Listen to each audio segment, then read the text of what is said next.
And we are back. The top 60 of the 60s, episode 3. Yeah, baby. We are going to be counting down numbers 40 to 31 in this episode. So we're about to be halfway there, folks. And my good friend Nathaniel is here with me. And we're just so psyched, man. It's been such a blast so far, especially to see what you guys have been commenting and all your input, but your votes have just made probably the best 60s list of all time, in my opinion. What do you think? It's pretty good overall. Obviously, I've gone on. I've said my piece about a few of the albums on here, and I will say a bit more when we go down the line. But yeah, overall, I mean, I'm just having such a great time. I'm with you, John, on that. Where this is such a fun series, and it's just so crazy that we're almost halfway through because it feels like we just started. I know, man. And yeah, here we are, and episode 3. Where we're going through numbers 40 through 31. Let's do it. At number 40.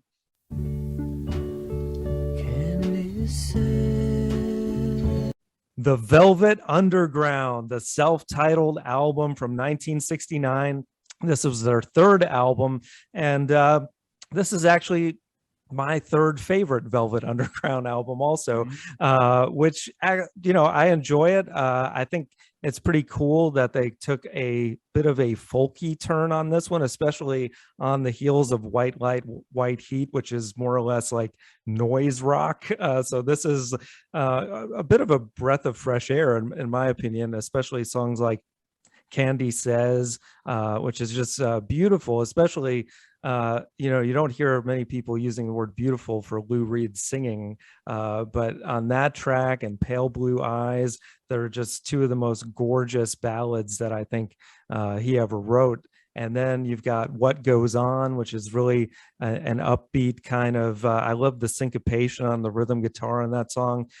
Really kind of a bouncy song that puts me in a good mood. And then you've got Jesus and Beginning to See the Light, which, according to Lou Reed, are not religious songs, but you definitely feel there's some kind of spiritual undertone in those kind of tracks, as well as I'm Set Free, which is really anthemic.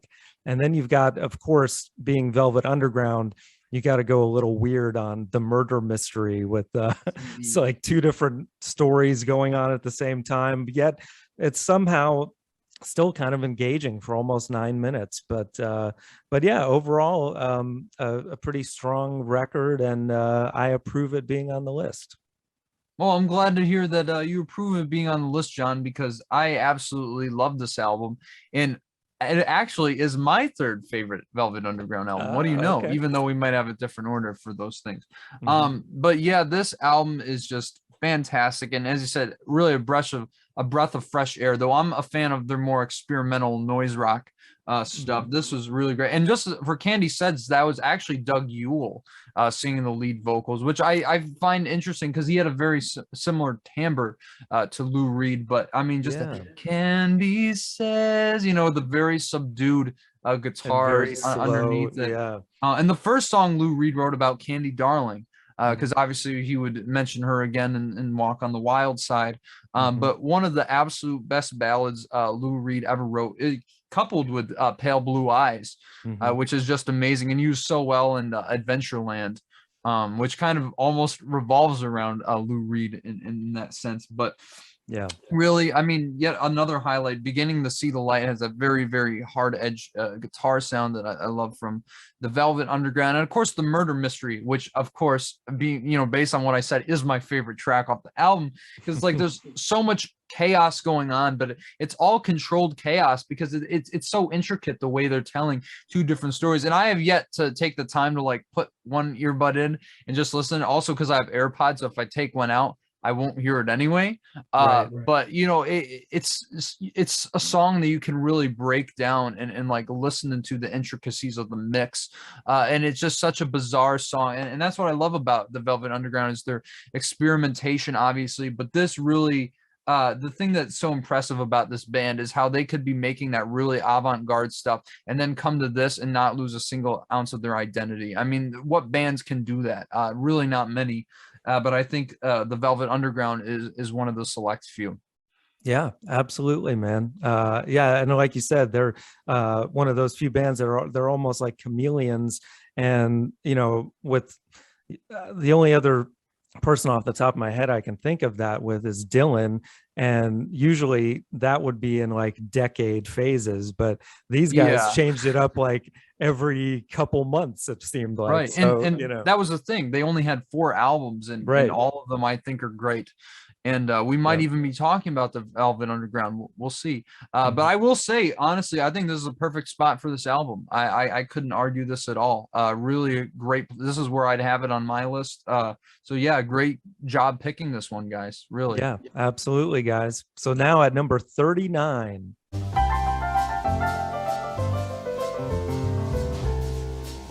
A Charlie Brown Christmas soundtrack by the Vince Guaraldi Trio. What is this doing at 39, guys? This is way too low. This is one of my top 20 favorite albums of all time. This is actually my favorite jazz record of all time. As crazy as that sounds, this Wow. Christmas music. Yeah, but the thing about it, I mean, what jazz music is more iconic than this and just so permeated into the annals of popular culture? There's not really much that you can even say that, because, and obviously the thing that's most impressive about this album to me is how, like, I believe it was CBS, right, who originally aired the special. Probably, yeah. Yeah, so like the fact that they were kind of like going to do this limited animation, and they thought it was going to be a throwaway thing to kind of represent this famous comic strip.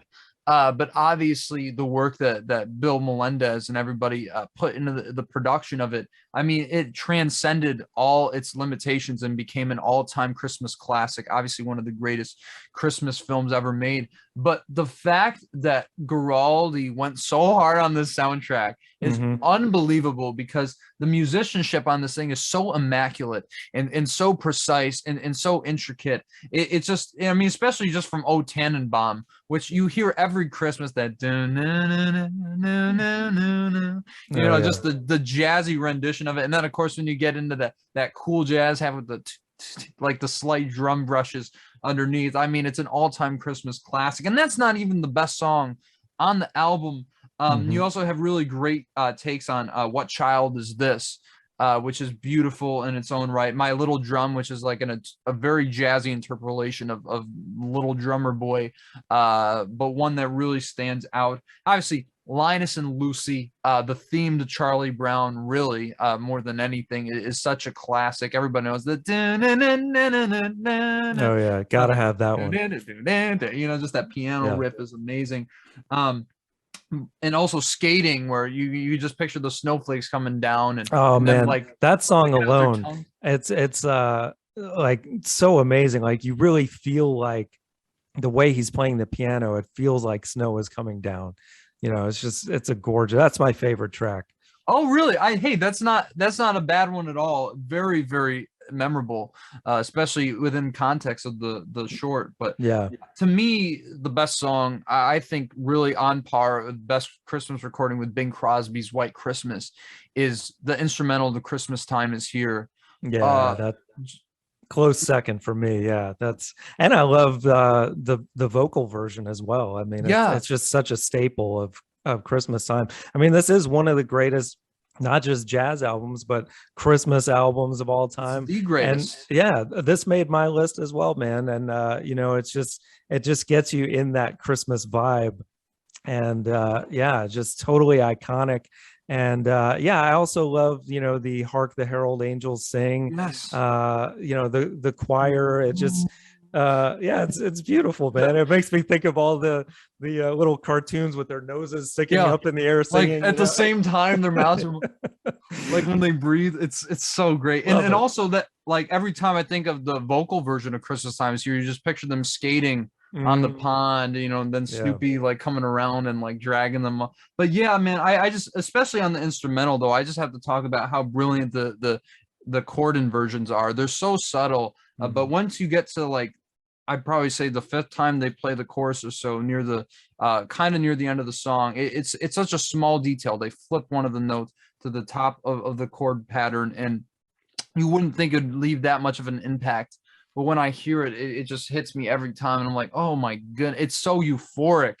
and just so beautiful. Everybody knows that song. It's an all-time Christmas classic. And then of course, Christmas is Coming Too is really great. That do na na na, and really one of the more upbeat tracks. But the way that they're able to kind of venture off into all these different improvisational explorations, then come back to the core of the song so brilliantly and so seamlessly is just makes it so impressive. Not really sure why For Elise is on there. I know that's the joke between Schroeder and Lucy, that kind of tension there, but Right. I just, it doesn't really feel like it fits on the album. I'm sorry, Beethoven. I don't know, but but the Christmas song is, which I don't think is featured in the special, is really such a beautiful way to end off an almost flawless record. I think this is just, how can you not love this? This is just pure musicality, pure Christmas joy. You can't go any Christmas without listening to this album. It's an all-time classic, and one that should be at least in the top 20 in my opinion. This is way too low. Yeah. Well, I'm glad it made the list at least. So good Yes. job voting, guys. And now at number 38.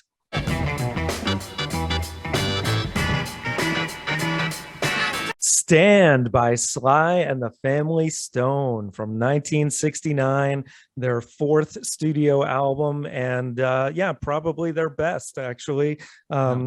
Alongside their greatest hits album, which I think is probably one of the better representations of a composite greatest hits. But man, there's so many hits just on this album. The title track, Stand, starting it off.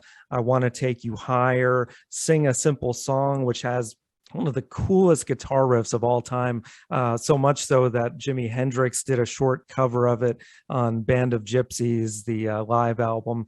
You got Everyday People. Everyone knows that tune. So classic. You Can Make It If You Try, which has such a positive, uplifting message, not just in the lyrics, but the overall vibe of their music in general was always just so uplifting and positive. And even when they get a little more direct and in your face with messages like "Don't call me the N-word Whitey," which for those times was extremely in your face and profound. But lyrically, it just kind of says that back and forth. But what a statement that still, unfortunately, we have to reckon with these days. It's not gone away. And man, it's just such a beautiful band. The fact that they were one of the first of their kind to have multiple races within the band, and really lead by example in that way. And then you just got to also say, not just their music has had such an innovative effect on other bands, but also one of the most sampled bands of all time. The rhythm section, especially, just in the 60s, most of other bands had such a poor drum sound because of studio limitations, but these guys, man, their drum and bass sound was just incredible. So yeah, such a great pick. Yeah, guys, this was actually, I wouldn't have it above the Velvet Underground or Charlie Brown Christmas. This is, if I had Days of Future Past on my list, this would be my number 60. So that being said, this is an absolute classic, and you got to have Sly and the Family Stone on here. Such a great album, just especially with that opening title track is just one of the best songs. Great lines like there's a permanent crease in your right and wrong. There's a midget standing tall and the giant beside him about to fall. Just Sly Stone does not get enough credit as a songwriter and innovator, because without this guy, we wouldn't have Prince, we wouldn't have Frank Ocean, we wouldn't have any of these guys, and he was really one of the first to kind of like do it all on his own, and obviously not on this album, but really this was the one that I think features their best songs overall, their best work. And just on talking about Don't Call Me a Racial Epithet, Whitey, on that song where he's doing like this almost like pseudo guitar solo through a talk box, which is like absolutely nuts, but it's so cool. Just the innovation that was going on. And really this was the blueprint for psychedelic funk. Yep. Nothing really came out, like this at the time, but obviously, went on to inspire George Clinton and Funkadelic, and Yep. obviously later on like Outkast. It's just the legacy of this album looms so large in his legend, as George Harrison would say in A Hard Day's Night. It's just so great, and obviously Everyday People is just amazing. Sometimes I'm right and I couldn't be wrong. It's just really what a brilliant song, even though it may sound a bit slight lyrically compared to some things today. But really, I also really love my favorite track on here personally, Somebody Watching You, which I think lyrically is one of Sly's most interesting songs. And obviously you have Rose Stone on vocals, and obviously the brilliant Larry Graham. When you hear his deep bass tone come in, it's him. Yeah. And obviously one of the greatest bassists of all time, especially him creating that slap bass, not necessarily on this album, but just absolutely brilliant. And yeah, I mean, it's very unfortunate what happened to Sly Stone with his drug use, and later his basically kind of decline financially, to the point where he's just kind of like living in a trailer outside someone's house now, and like no one really talks about it. And I hear he's like the nicest guy in the world. So really, I mean, considering that all he's influenced, I think he deserves a little bit more recognition. But obviously everybody loves Sly and the Family Stone. Really, obviously a benchmark for hip hop as well. And really, I think that this is their strongest record, and really before Sly Stone went all nihilistic on their next album, just the positivity of this album, trying to achieve something better, and trying to achieve the sense of unity, was just so profound for the time. And yeah, an absolute classic. Absolutely deserves to be on this list. Yeah, great pick, guys. All right, so now at number 37. One pill makes you larger and Sur Realistic Pillow by Jefferson Airplane. Their classic album from 1967, one of the best years in music, bar to none. I wouldn't put this album this high above any of the other ones we just mentioned, but really this is a very strong record, especially with really underrated tracks like My Best Friend, which is one of the most melodic and catchy songs about being in the friend zone. And it's very similar to Mamas and the Papas in that sense, which is interesting for Jefferson Airplane standards. But obviously you have really great instrumental like Embryonic Journey, played by the brilliant guitarist Jorma Kaukonen. I hope I didn't butcher your name, but he really is a great guitarist in his own right. But really the singles that everybody remembers from this album are, Somebody to Love and White Rabbit, which really were, especially White Rabbit was really a staple of 1960s psychedelia, especially with Grace Slick being on there with the vocals, really the definitive member of this band. Everybody remembers this band for Grace Slick, such a unique voice, and such a cool voice at that.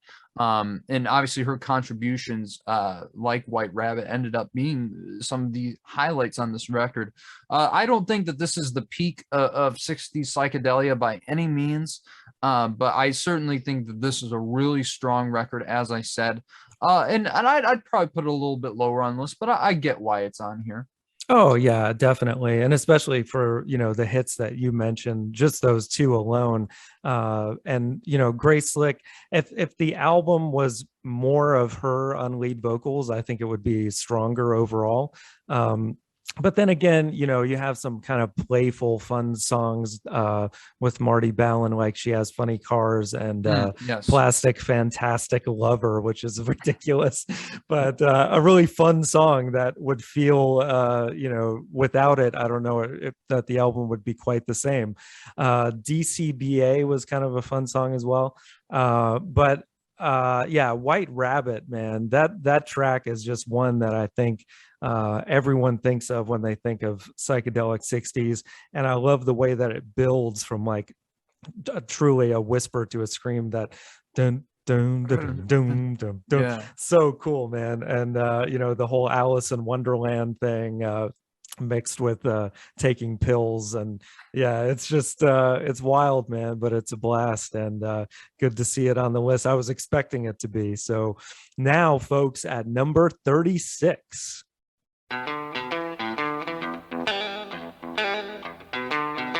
Strange Days by the Doors, also from 1967, and this being the follow-up to their big debut album of that same year. And this has, of course, the title track, Strange Days, Love Me Two Times, which is actually my favorite Doors song of all time. So wow. I'm definitely glad this album made the list. And I don't know, I think this is a pretty good spot for it, because I think overall the album is a little uneven. It's got some great highs, but it also has some stuff that wouldn't make the greatest hits, obviously. But Moonlight Drive, which they had written prior to their debut, they saved for this one. That's kind of a cool song. But I think People Are Strange is also absolutely one of their coolest songs of all time. And of course, the 11-minute opus, When the Music's Over, which is not quite as great as the end, but I think it's up there as one of their 10+ minute jams, which has Jim Morrison doing just some of his best vocal screaming that he's ever done on any song. I love when Jim really gets into it, and this is one that is really fun when it comes into that just extended jam at the end. But yeah, just for those 3 tracks alone, People Are Strange, Love Me Two Times, When the Music's Over, this is an absolute classic. Yeah, well, I think this is an overrated album. I knew I you don't were think it going to should say be that. this high on the list. But look, I mean, it has some really great songs. Love Me Two Times, obviously, is such an iconic Doors song. I didn't know that was your favorite Doors song, actually. That's interesting to learn. Yeah. I think it's because it's my favorite one to perform. That Circle of Fifths chord progression by Robbie Krieger is just so cool. And then that syncopated dun, dun, dun, dun, dun, with Love the Me Two Times. oh yeah, and Jim's got to end it strong with going up an octave, yelling it out, and yeah, just the Lizard King in fine form on that one. Yes. No, but I think that's one of the standouts. For sure. I also love People Are Strange. People are strange when you're a stranger. And it's just that iconic Jim Morrison voice. You gotta love it. And just the piano, like the kind of honky tonk piano by Ray Manzarek underneath it. This is easily, I mean, obviously the Doors are one of those bands that are so identifiable. But also this album has some of their most pretentious songs, like Horse Latitudes, which is just, I mean, if I want to say horse shit, that's what it is. Just to throw that pun in there. But really, I also think that, When the Music's Over, I don't love the whole thing, but certainly the instrumental parts are amazing. And I think John Densmore offers some of his best drumming on this track. And obviously I don't think it's quite the opus that The End was on their debut album, but I certainly think it's appropriate to end this album on. But, I'd say overall a pretty strong record. But it's not one I think is, the best of the 60s, especially considering some of the other albums in the Doors discography, though I know a lot of people put this near the top. So sure, just not my personal favorite, I suppose. But no, that's cool, man. And but yeah, When the Music's Over, I just love the sentiment of when the music's over, turn out the lights, and such a cool way to end it. And what, as you were saying, Manzarek, without him, they wouldn't have their iconic sound. It almost sounds like carnival music at times, especially like People Are Strange, but no one else sounded like them. And this not as strong as their debut, or as you said, maybe some of their other records, but definitely has some of their most iconic stuff. So good choice, guys. So now at number 35,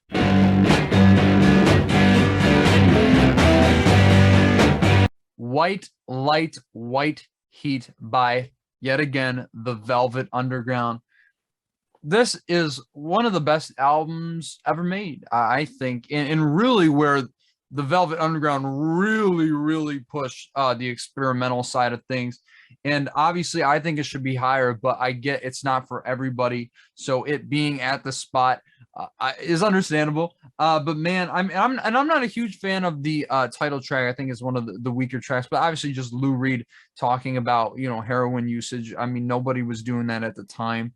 But to me, I mean, some of the most bizarre songs I've ever heard in my life, especially The Gift, which is like this spoken word thing by John Cale, under, it's kind of like mixed in one channel with the instrumentals mixed in the other, is one of the funniest things I've ever heard. Him just delivering it in his Welsh accent, talking about this guy who's trying to like look after his girlfriend, who he hasn't, Waldo, who hasn't seen his girlfriend in so long, so he mails himself to her in a box.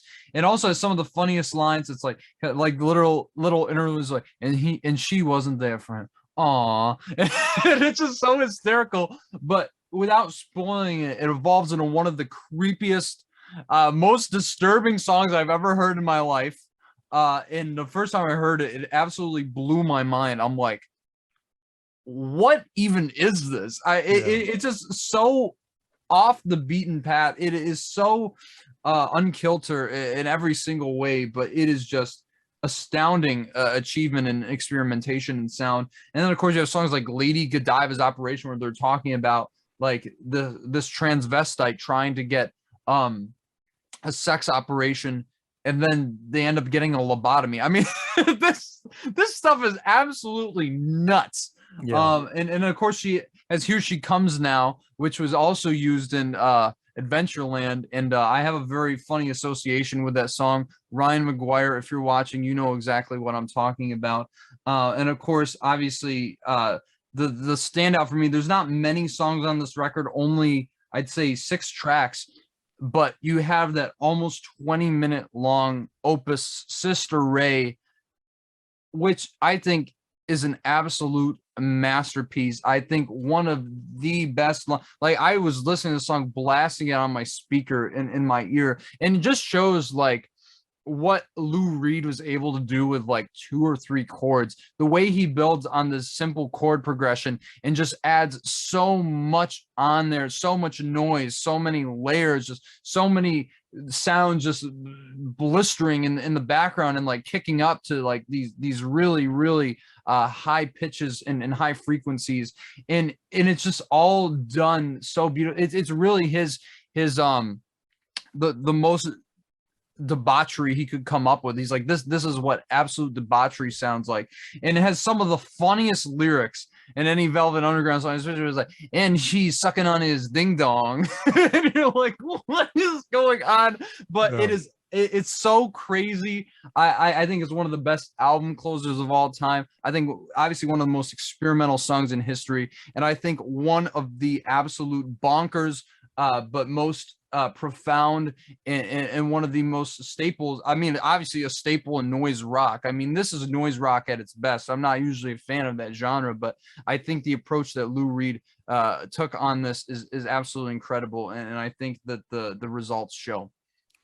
Well, you said early on that it's not for everyone, and yeah, this is not my favorite Velvet Underground album. I would say it's my least favorite, and yeah, I'm not going to say it's unlistenable, because for what it is, it's certainly not bad, and it is entertaining at times, like you mentioned in there. But yeah, it's definitely not my thing. I'll say it that way. So that being said, I think I give this a 6 out of 10, which is not terrible, but I probably would not listen to it again anytime soon. It's just yeah, I don't know, man. The noise rock thing, I guess generally doesn't do it for me. And yeah, 17 minutes of Sister Ray I think is just too much, man. It's not enough, my friend. Jesus Christ. And I just love how it's like, obviously the title was an ode to Ray Davies, so I thought that was a cool little nod. Lou Reed recognizing another one of the best songwriters in his own right. So but really just complete debauchery at its finest. I mean, it doesn't sound better than that. And I think one of the Yeah. greatest sonic achievements Lou Reed ever came up with in his Well, lifetime. yeah, if you're looking for debauchery and the sound of music, this is it, man. Yes, indeed. So yeah, I guess some of you will be happy about this, I but am. whatever. All right. So now at number 34, Help! I need somebody help, not just anybody. Help by the Beatles, the first Beatles song on the list. I was wondering when we'd get to one, but there will be more to come, I'm sure. But from 1965, absolute classic. This is actually in my top 5 Beatles albums. Absolutely love it.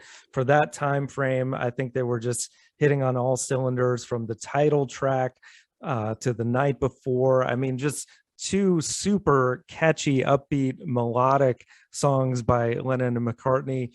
And then you've got To Hide Your Love Away, absolutely one of John's greatest ballads, in the vein of Bob Dylan, they were learning from at the time. You've got, of course, Ticket to Ride as an absolute classic.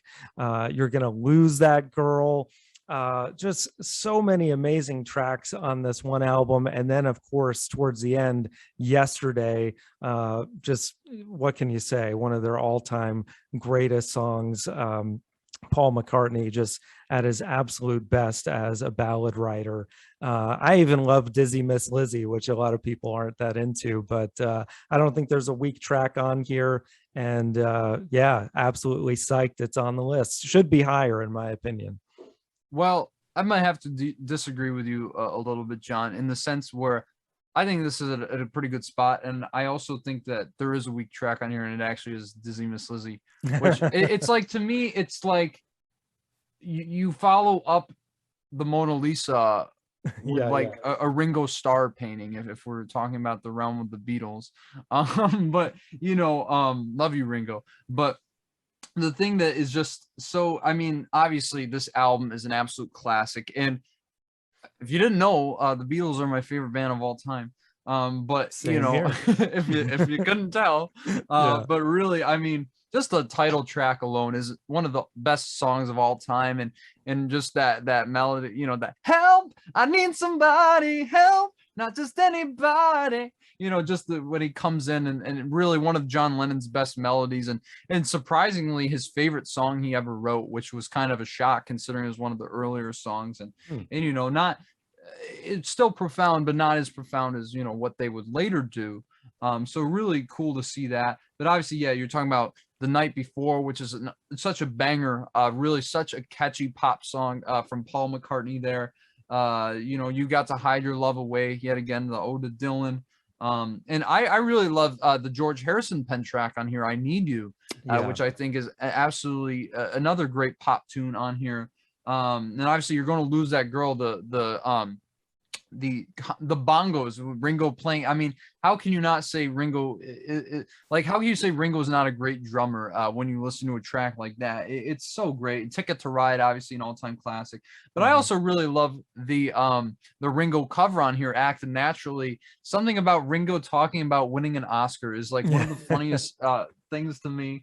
Yeah, that's a fun track. Yeah, it really is. And also, I mean, another really great Beatles track, I've Just Seen a Face, really underrated, and is that falling, yes I am falling, and she keeps calling me back again. And that and great guitar work on that track too, man. Oh my absolutely. God. Like from I'm guessing that was Harrison on that, but Probably, really brilliant. And of course, Yesterday is, Help is one of the greatest songs of all time, but Yesterday is even better, and which I believe ranked at number 3 on the Johnny Radio top 100 Beatles songs. So really acclaimed in its own right. Everybody sings a song. It's the most covered song of all time, and a lot of times miscovered, if you will, as Paul McCartney says it.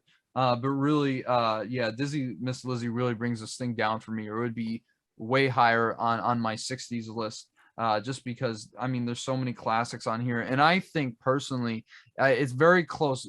Hard Day's Night and this are neck and neck, but I think that this is the best early Beatles album pre Rubber Soul, which I mean, they would just come out with later that year. Right. which was such a shift. But I think that this is the perfect bridge between their earlier stuff and their more introspective, experimental, and really music defining Yeah. work that they would later go on to do. And a fun movie as well. Unfortunately, Ringo Yeah. didn't win his Oscar for it, but it. Well, they all won an Oscar for Let It Be, which is kind of weird because you'd think Lennon and McCartney would win the Oscar, but Yeah, yeah. So he manifested it, I suppose. Good job, exactly. Ringo. Yeah, man. Well, great pick, guys. Now at number 33.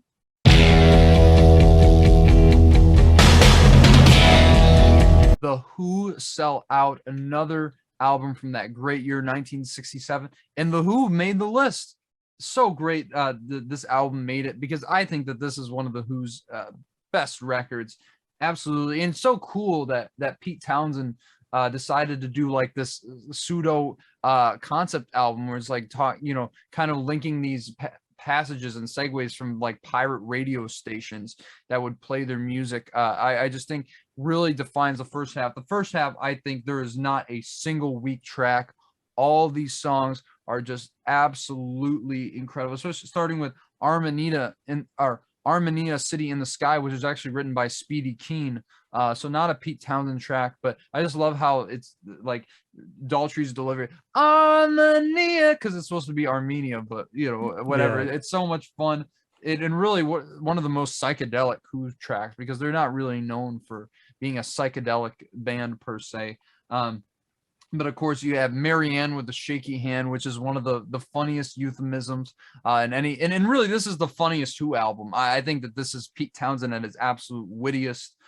So much fun and really so great melodically. And Odorono, which is actually one of my favorite Who songs and my favorite song off of this album, funnily enough. I know one of you out there may agree with that statement, but so much fun just and how it's like the storytelling on. He's talking about this girl at a concert who gets nervous and it turns into a deodorant advert. I mean, it's so funny.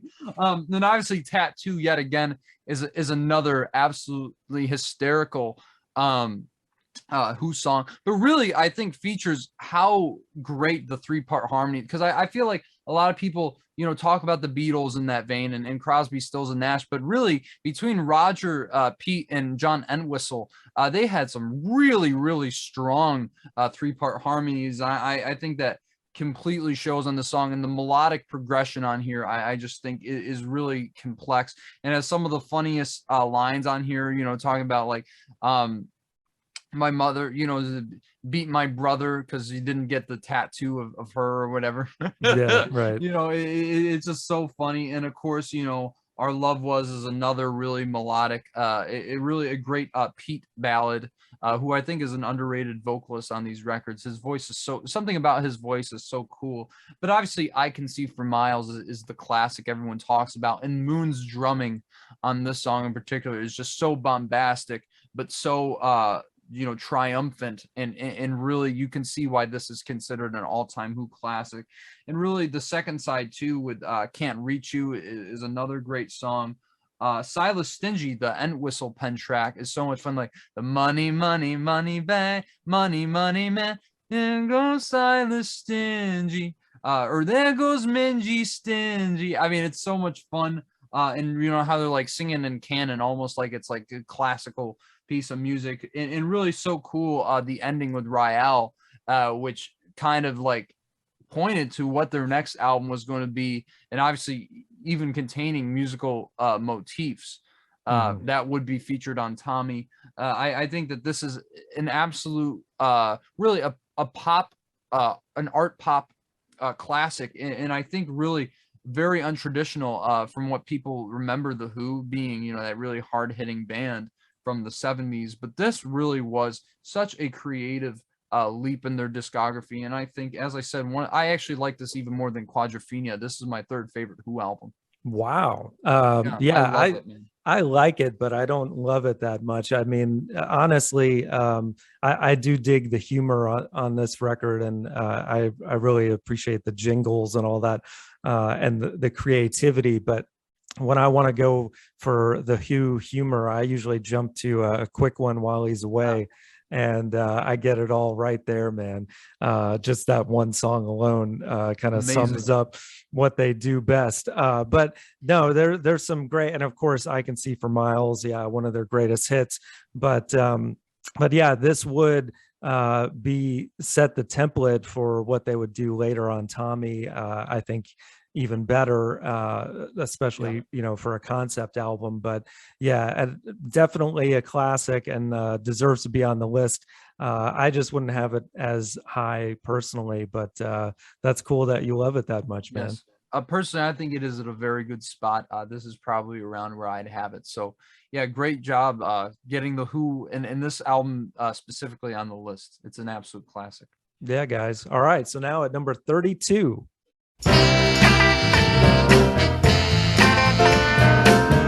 I Never Loved a Man the Way I Love You by Aretha Franklin. Absolute classic from 1967 that, I mean, really put her on the map. Just the song Respect alone, which everybody knows, everybody loves. And if you don't, I mean, what is wrong with you? I mean, just an absolute classic that was written by Otis Redding. And obviously we mentioned already on Otis Blue, but she makes it her own, man. And just with those background vocals and everything, all the intricacies that Aretha puts on it. And of course, that voice, just amazing. Then you've got the title track, which is just such a cool bluesy soul song. Gotta love it. You got Dr. Feelgood, which is another classic. Do Right Woman, Do Right Man, Save Me, which is just such a cool, just intense song with that guitar riff that just keeps repeating. And of course, closing it out with yet another version of A Change Is Gonna Come on this list. But yeah, what an amazing, I would say, her best record. And yeah, it is cool to see it here above Lady Soul, but absolutely great to see Aretha represented multiple times on the list, and probably should be higher. I was just about to say, the first time I actually liked Lady Soul more than this for the longest time. And then I was like, I want to go back to this before we make this list. And I was like, I didn't even love this album. I was like, I was completely wrong.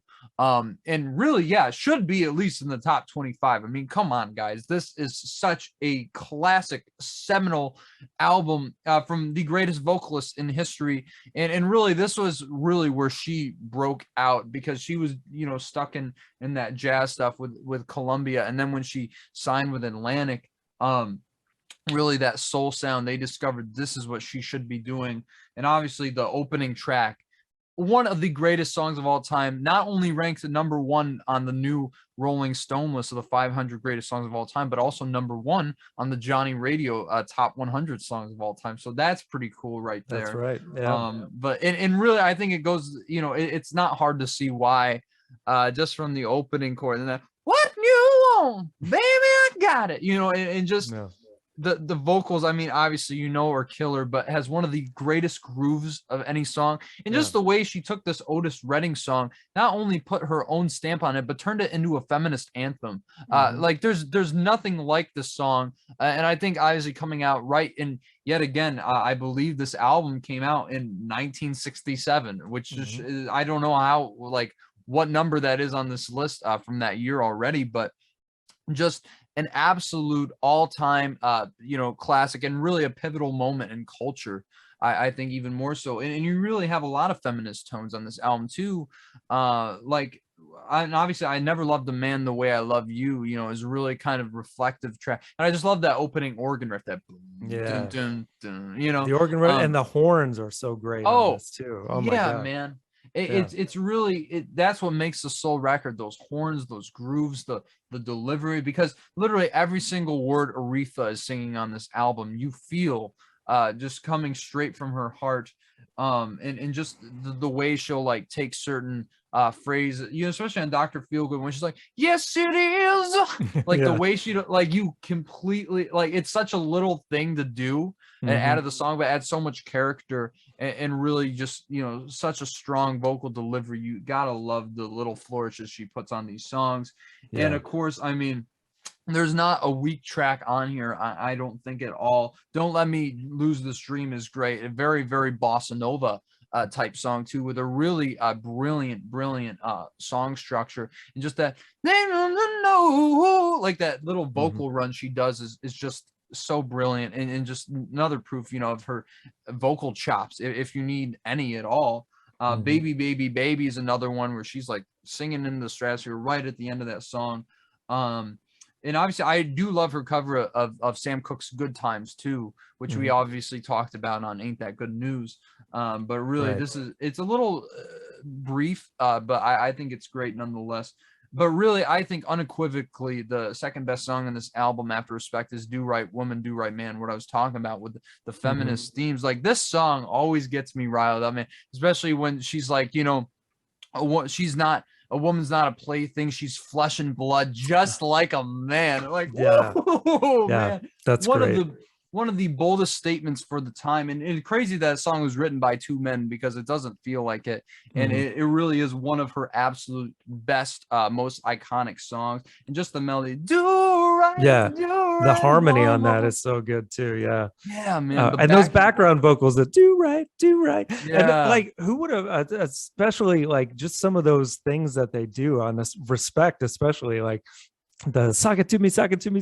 Like, who thinks of re, that? It's yeah. brilliant, man. I love it. It absolutely is, and I also love "Save Me." It's just that boom, boom, dim, dim, dim, dim, boom, boom, Yeah. boom, dim, dim, dim. And I just love the little inserts where she's like saying, send in the Cape Crusader, send in the Yeah. Green Hornet, or it's just, it's so much fun. You can't help but love this song, and a change is going to come. I love how she's like talking about, a friend of mine once said, talking about Sam Cooke, because she knew him through her father, and obviously, and just such a great interpretation. Actually, she switches the lyrics around and really makes it her own.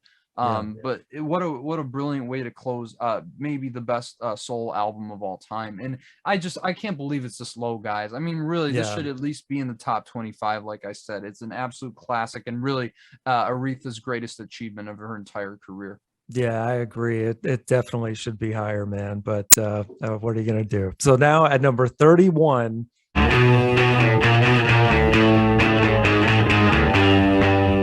The Piper at the Gates of Dawn, the debut album by the legendary band Pink Floyd, and yet again another album from 1967, which was actually recorded at EMI Studios the same time as Sgt. Pepper, Right. which is crazy to think about how much great music was being made in this one spot, but really so different from their prog output and just their 70s output in general. Because obviously you had the front man at that time, Sid Barrett, taking charge on most of these songs and doing the songwriting duties. It's so bizarre. It's so quirky. It's unlike any psychedelic album you've ever heard in your life. I still haven't heard anything like that. Just from the opening track, Astronomy Domini, or however you say it, but really not my favorite song in there, but that is Descending, like the chromaticism of that song is really striking from the get. But Lucifer Sam, an absolute just a bizarre song, but really just incredible. And Matilda Mother, another great one, Flaming. Of course you have Power Talk H, which, I mean, it's not the best song, but I love the little doy, like it's like one of the weirdest things ever, but it's Yeah. so much fun. And really, obviously, I also love the first Roger Waters track on any Pink Floyd album, Take Up Thy Stethoscope and Walk, Right. which really start of something obviously way different from anything Roger Waters would make later on. But really, to me, the highlight, Interstellar Overdrive, the 9 minute instrumental, which is so striking, especially the stereo panning. When I first heard this album, it absolutely blew my mind from that perspective. And also the gnome is so much fun.